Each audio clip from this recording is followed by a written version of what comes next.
Okay, we're going to be reviewing MLA Citation Best Practices. So you will need this document, a student copy of this MLA Citation Practice Worksheet. You will also need access to the Columbia College MLA Citation Guide, which I have linked in this video and also on Google Classroom. So what we have here is a very short paper where the person has done some citations, but some they were in the middle of writing and they just put the website in their writing so that they could keep going, go with the flow, but still remember where they got the information for their research. So we're going to turn these three websites that have been cited here, just not according to MLA rules, and turn them into appropriate MLA citations. And we're going to fill up the works cited with appropriate citations. Now, the first thing we're going to do, there are two sources that the person who wrote this cited properly using parenthetical citation here and here. And they put the citations in the works cited. However, they didn't do a hanging indent. So I'm going to show you how to do a hanging indent very easily in Google Docs.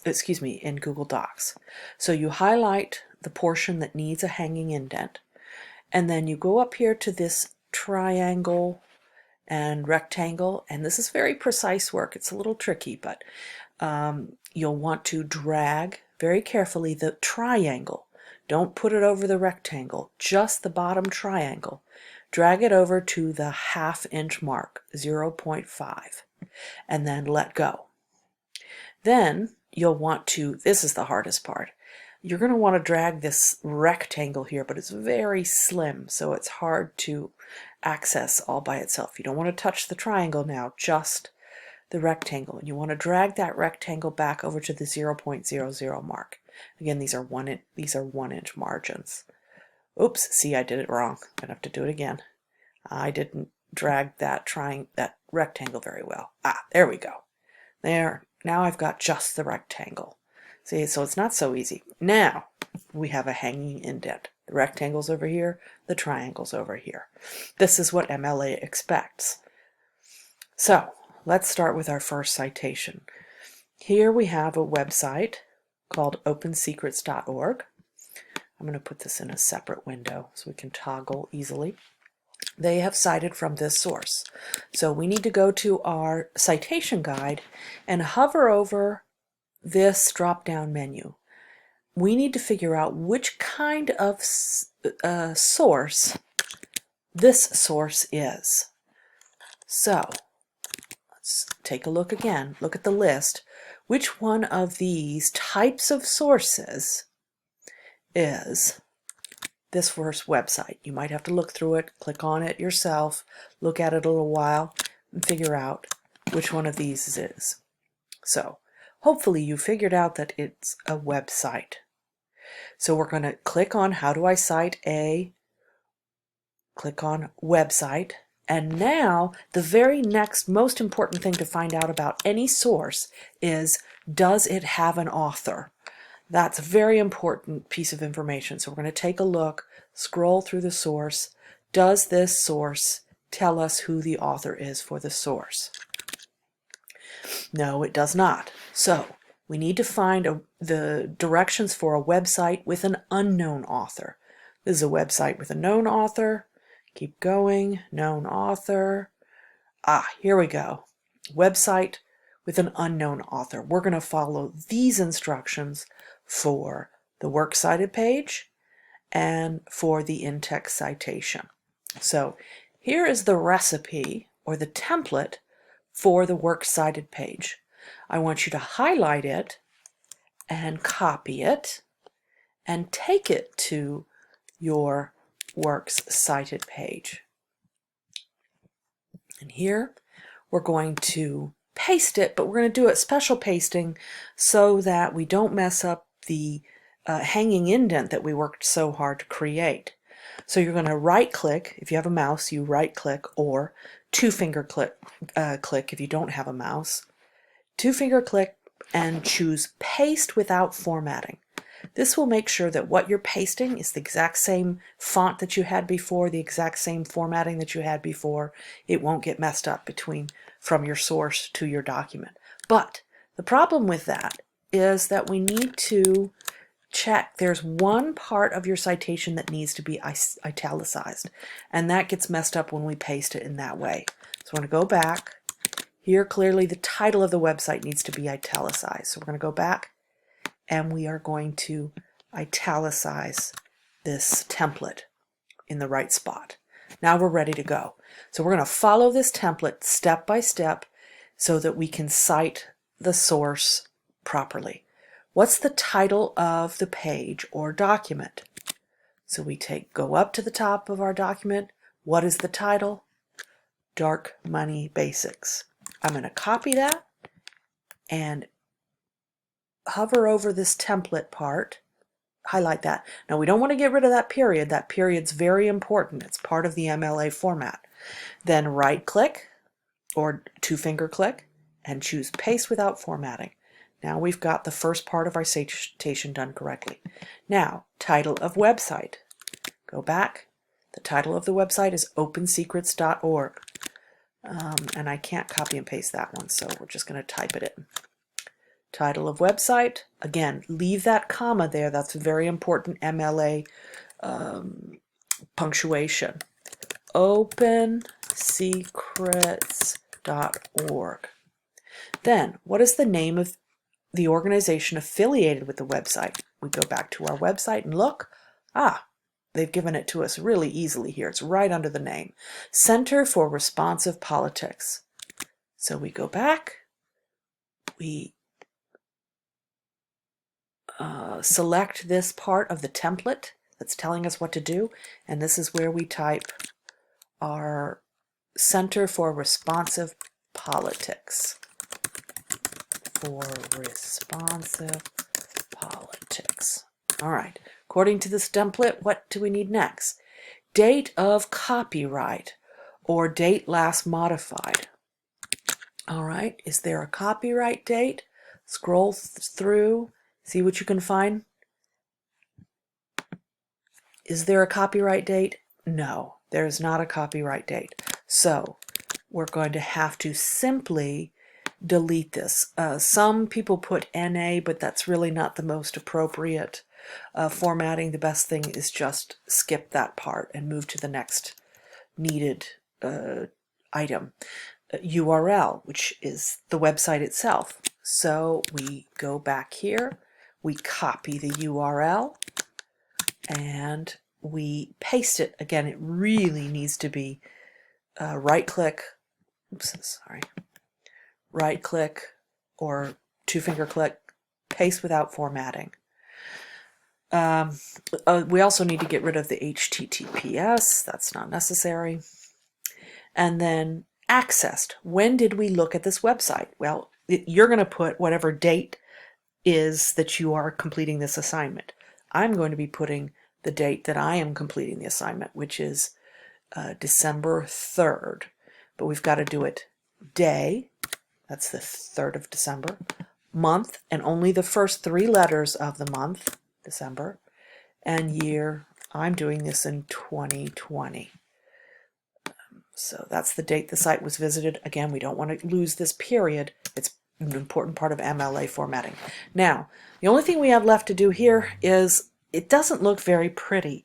We're not using all the space that we're supposed to be using here.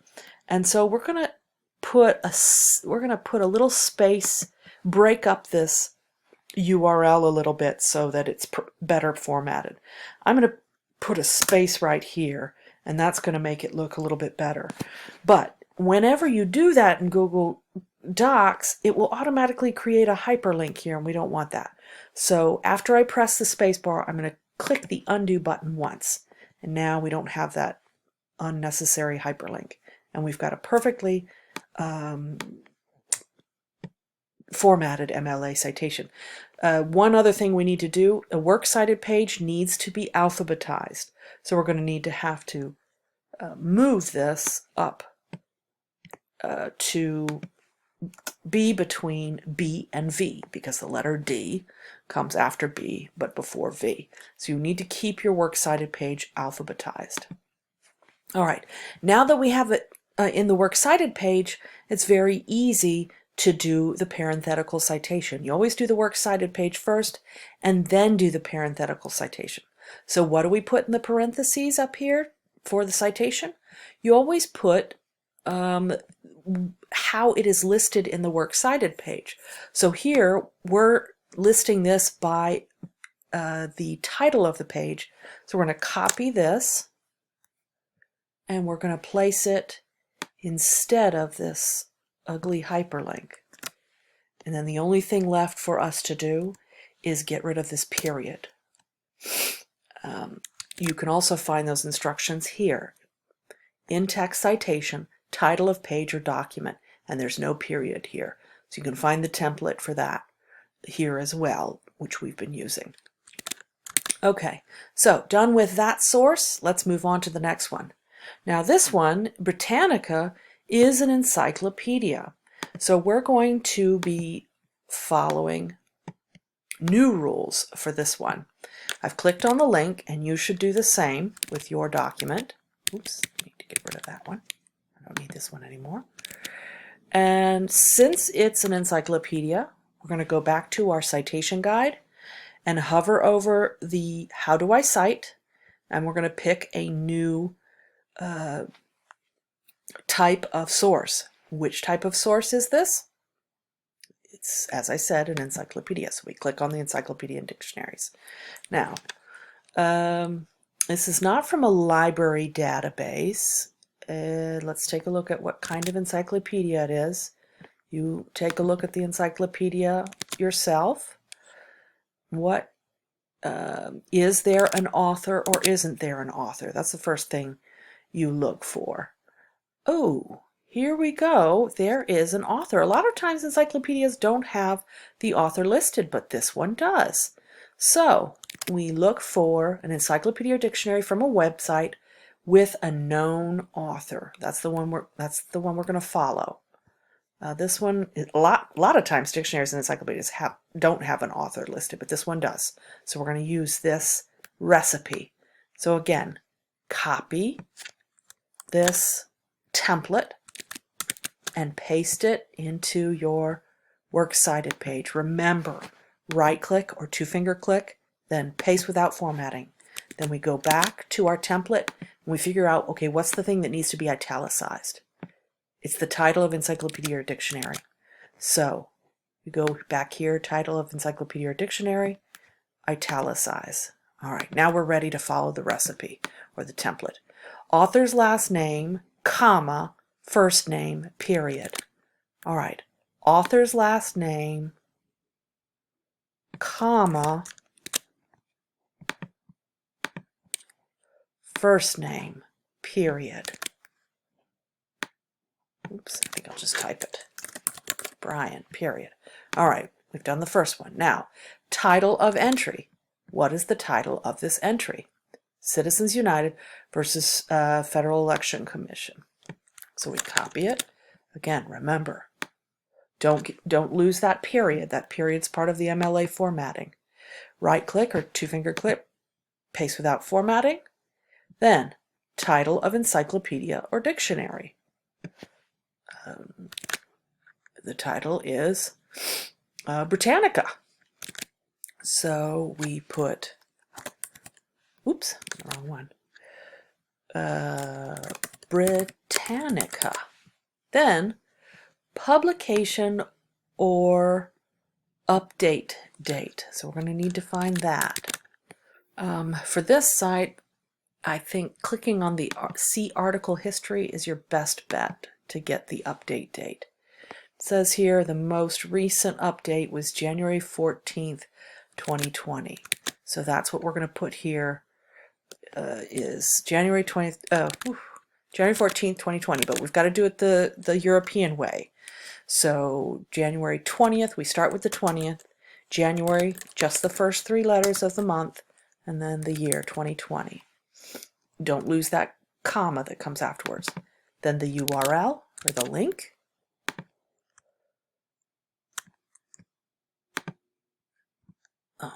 Go back to the link, the original link for the article. And don't forget to right-click, paste without formatting, and then the access date. Again, this is going to be the day that you're doing this exercise. So it was accessed, for me, it's going to be different for you.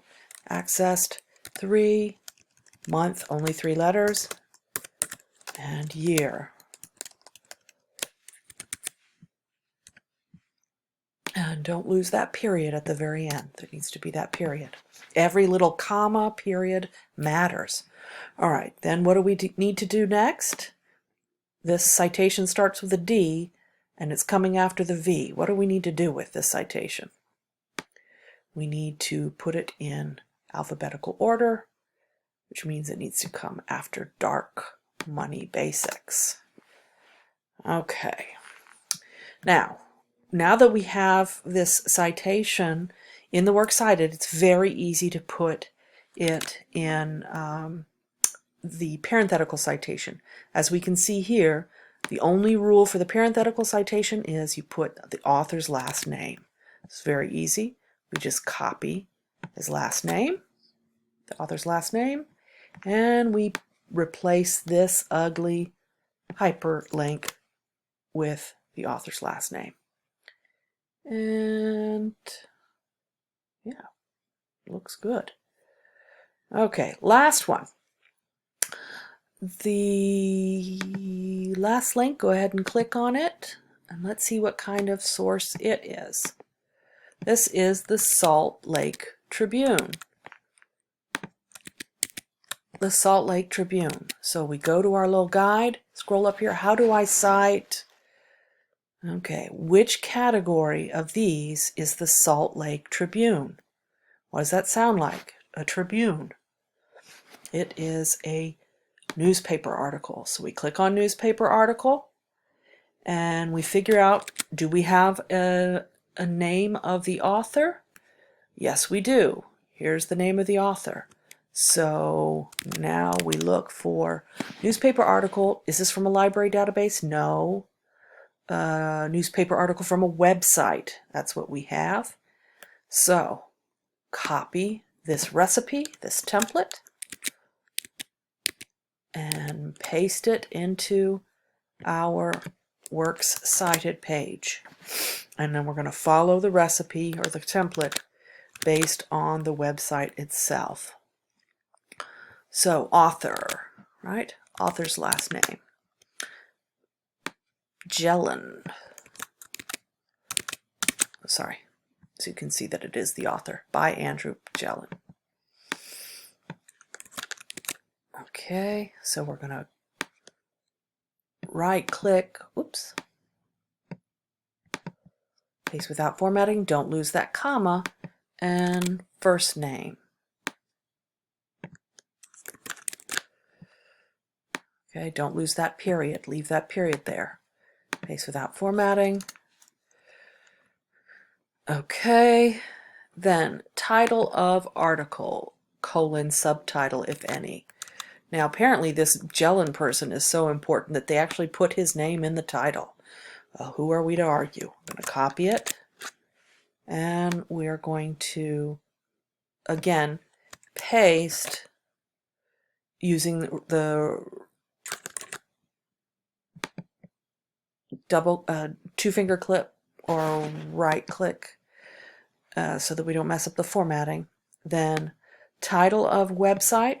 What is the title of the website? Oh, and by the way, remember, title of the website needs to be italicized. We lost our italics. Title of the website is the Salt Lake Tribune. So, Salt Lake Tribune. Date of publication, 1st of December 2020. Remember, do it the European way. 1 December, only 3 letters of the month, 2020. Don't lose that comma that goes afterwards. URL, we get the website, copy that, right finger click, paste without formatting. Ooh, that was kind of ugly. let's fix this a little bit, make it a little prettier. I'm going to break up this URL a little bit. There we go. Then I press undo to get rid of that hyperlink. Okay. Now, accessed. What date was it accessed? Again, the same date you're doing all the other ones. Day 3. Your date's going to be different from mine. December 2020. What day is today for you? Now, finally, we're going to do just like we did before. Whenever there's an author's name, the in-text citation is the author's last name. Now, if we didn't have the author, the thing that would go there would be a shortened version of the title of your article. You never do more than four words for a title of an article here if you have to do that. The last step that we need to follow is we need to make sure our works cited page is alphabetized. Now we've got this B down at the bottom. We need to fix that. We need to get this in alphabetical order. BJE comes after BAL. So cut and paste. Now we have an alphabetized works cite. And we're done.